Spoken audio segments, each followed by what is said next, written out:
সময় সমগ্র বাংলাদেশে তিনি নারীদের শিক্ষা ব্যবস্থা স্কুল পর্যায় থেকে ইন্টারমিডিয়েট লেভেল পর্যন্ত শিক্ষা ব্যবস্থাকে বিনামূল্যে করার ব্যবস্থা করেছিলেন।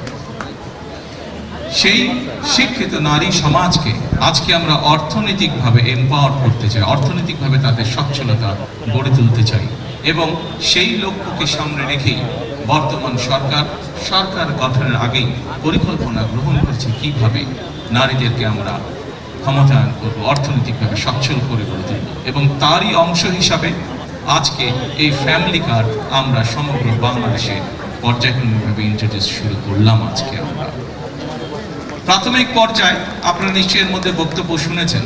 প্রাথমিক পর্যায়ে আমরা যেহেতু সরকারের কিছু নিয়ম নীতি আছে, আমাদেরকে সেই সকল নিয়ম নীতির মধ্যে দিয়ে আমাদেরকে একটি কাজ শুরু করতে হবে এবং সেই নিয়ম নীতির অংশ হিসাবেই প্রথমে পাইলট প্রজেক্ট করতে হবে। সমগ্র বাংলাদেশে 14টি জায়গায় বা 14টি উপজেলায় এই কাজ শুরু হয়েছে। এর ভেতরে এই মুহূর্তে প্রায় 37,000 নারী অংশগ্রহণ করছেন।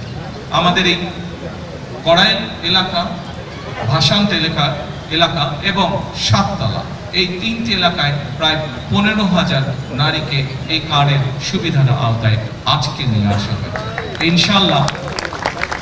ইনশাল্লাহ আমি দৃঢ়ভাবে বিশ্বাস করি আমার সরকার পর্যায়ক্রমিকভাবে বাংলাদেশে যে 4 কোটি পরিবার রয়েছে, সেই 4 কোটি পরিবারের যারা নারী প্রধান তাদের কাছে আগামী 5 বছরের মধ্যে ইনশাল্লাহ পর্যায়ক্রমিকভাবে সকলের কাছে আমরা এই ফ্যামিলি কার্ড নিয়ে যেতে সক্ষম হব ইনশাল্লাহ। সম্মানিত সকল উপস্থিতিবৃন্দ, আমি আমার বক্তব্যের প্রথমেই বলেছি যে আমরা একটি দায়িত্বশীল সরকারের ভূমিকা পালন করতে চাই। যেই সরকার জনগণের জন্য কাজ করবে, যেই সরকার কাজ করবে দেশের জন্য। আমরা জনগণের কাছে জবাবদিহি থাকতে চাই এবং তারই একটি অংশ হিসাবে আমাদের দল বাংলাদেশ জাতীয়তাবাদী দল নির্বাচনের পূর্বে আমরা বাংলাদেশের মানুষের কাছে প্রতিশ্রুতি দিয়েছিলাম, বাংলাদেশের নারী সমাজের কাছে প্রতিশ্রুতি দিয়েছিলাম যে বিএনপি সরকার গঠন করতে সক্ষম হলে আমরা এই ফ্যামিলি কার্ডের কাজ শুরু করব। আপনারা নিশ্চয়ই খেয়াল করেছেন, আমরা আল্লাহর রহমতে বাংলাদেশ আমরা আমাদের এই প্রতিশ্রুতি, জনগণের কাছে দেওয়া প্রতিশ্রুতির কাজ আমরা শুরু করেছি এবং শুধু এই প্রতিশ্রুতি নয়, আমরা আরো কিছু প্রতিশ্রুতি করেছিলাম। তার মধ্যে যেগুলো আমাদের প্রায়োরিটি প্রয়োজন ছিল, তার মধ্যে আরেকটি আছে কৃষক কার্ড। সেই কৃষক কার্ডের কাজও আমরা শুরু করেছি ইনশাআল্লাহ। ঠিক আজকের এই অনুষ্ঠানে আমরা যেভাবে 37,000 মানুষের কাছে, 37,000 নারীর কাছে আমরা ফ্যামিলি কার্ড তুলে দিতে সক্ষম হয়েছি, ঠিক একইভাবে আগামী মাসের ভেতরে আমরা কৃষক ভাইদের কাছেও, বহু কৃষক ভাইদের কাছে আমরা কৃষক কার্ড তুলে দিতে সক্ষম হব ইনশাআল্লাহ। সম্মানিত উপস্থিতিবৃন্দ, আপনারা নিশ্চয়ই খেয়াল করেছেন, আমরা দেশের মানুষের কাছে আমরা প্রতিশ্রুতি দিয়েছিলাম, বিশেষ করে আমরা বাংলাদেশের কৃষক ভাইদের কাছে আমরা প্রতিশ্রুতি দিয়েছিলাম যে বিএনপি সরকার গঠন করতে সক্ষম হলে যাদের কৃষি ঋণ 10,000 টাকা পর্যন্ত আছে, কৃষি ঋণ সুদ সহ সেই কৃষি ঋণ বিএনপি সরকার গঠনে সক্ষম হলে সেই কৃষি ঋণ আমরা মওকুফ করি। আল্লাহর রহমতে আমরা গত সপ্তাহে সেই 10,000 টাকা পর্যন্ত কৃষি ঋণ মওকুফ সরকারের পক্ষ থেকে করে দেওয়া যায়। এইভাবে একে একে আমরা জনগণের কাছে দেওয়া প্রতিশ্রুতিগুলো, যেই প্রতিশ্রুতিগুলো পূরণের মাধ্যমে জনগণের ভাগ্যের পরিবর্তন হবে, যেই প্রতিশ্রুতিগুলো পূরণের মাধ্যমে, একটি সরকারের প্রতিশ্রুতি পূরণের মাধ্যমে দেশের ভাগ্যের পরিবর্তন হবে, জনগণের ভাগ্যের উন্নয়ন হবে, সেই প্রতিশ্রুতিগুলো আমরা ধীরে ধীরে পর্যায়ক্রমিকভাবে যে কোনো মূল্যে পূরণের চেষ্টা করব। আজকে এই ফ্যামিলি কার্ড ব্যক্তিগতভাবে আমার জন্য আজকের দিনটি খুবই ইমোশনাল। কারণ এখানে আজকে যারা আপনারা অতিথি উপস্থিত আছেন, এখানে কিছু মানুষ উপস্থিত আছেন যাদের সাথে বিগত অনেকগুলো বছর ধরে আমি বসে আমরা পরিকল্পনা গ্রহণ করেছি কীভাবে যখন সময় আমরা পাবো, সুযোগ পাবো, জনগণের সমর্থন করবো, সেই ফ্যামিলি কার্ড থেকে আমরা বাস্তবায়ন করি।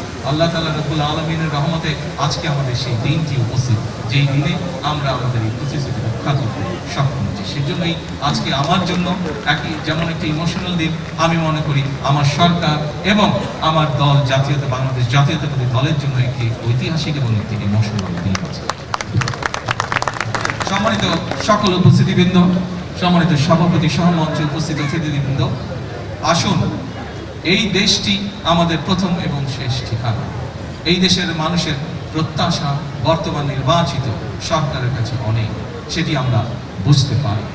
কিন্তু একই সাথে আমরা যদি বাস্তবতা বিবেচনা করি এবং সমসাময়িক ঘটনা, মধ্যপ্রাচ্যের যে পরিস্থিতি, সকল কিছু যদি বিবেচনা করি, তাহলে আমরা যে প্রতিশ্রুতিগুলো দিয়েছিলাম, আমরা অবশ্যই আমাদের প্রতিশ্রুতি থেকে বিন্দু মাত্র আমরা অবস্থান পরিবর্তন করব।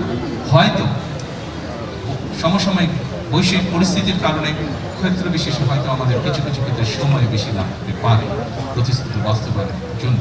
সেজন্যই আজকে আমি সকলকে অনুরোধ করব, এখানে যে সকল এলাকাবাসী উপস্থিত আছেন, আপনাদের মাধ্যমে সমগ্র দেশবাসী যে সকল উপস্থিত আছেন, আপনাদের মাধ্যমে সমগ্র দেশবাসীকে এবং মিডিয়ার মাধ্যমে সমগ্র দেশবাসীকে আমি অনুরোধ করব যে আসুন আমরা ধৈর্যের সাথে সমগ্র পরিস্থিতি মোকাবেলা করি, আমরা ধৈর্যের সাথে সুন্দরভাবে আমাদের এই দেশটিকে গড়ে তুলি। সম্মানিত সকল অতিথিবৃন্দ, আমি নির্বাচনের সময় একটি কথা প্রায় বলতাম, প্রত্যেকটি নির্বাচনী জনসভায় একটি কথা শেষে, আমার বক্তব্য শেষে আমি তুলে ধরতাম। সেই কথাটি ছোট্ট একটি স্লোগানের মধ্যে আপনাদের সকলকে কম বেশি জানা আছে, সমগ্র বাংলাদেশের মানুষের কাছে স্লোগানটি পৌঁছে গেছে। আজকে সেই স্লোগানটি দিয়ে আমি আমার বক্তব্য শেষ করতে চাই। সেই স্লোগানটি ছিল, করব কাজ, গড়ব দেশ, সবার আগে। সকলকে আবারও আন্তরিকভাবে ধন্যবাদ জানিয়ে আজকে আমার বক্তব্য আমি শেষ করছি। আল্লাহ হাফেজ। বাংলাদেশ জিন্দাবাদ। মাননীয় প্রধানমন্ত্রী, আপনার মূল্যবান দিক নির্দেশনামূলক বক্তব্যের জন্য আন্তরিক ধন্যবাদ ও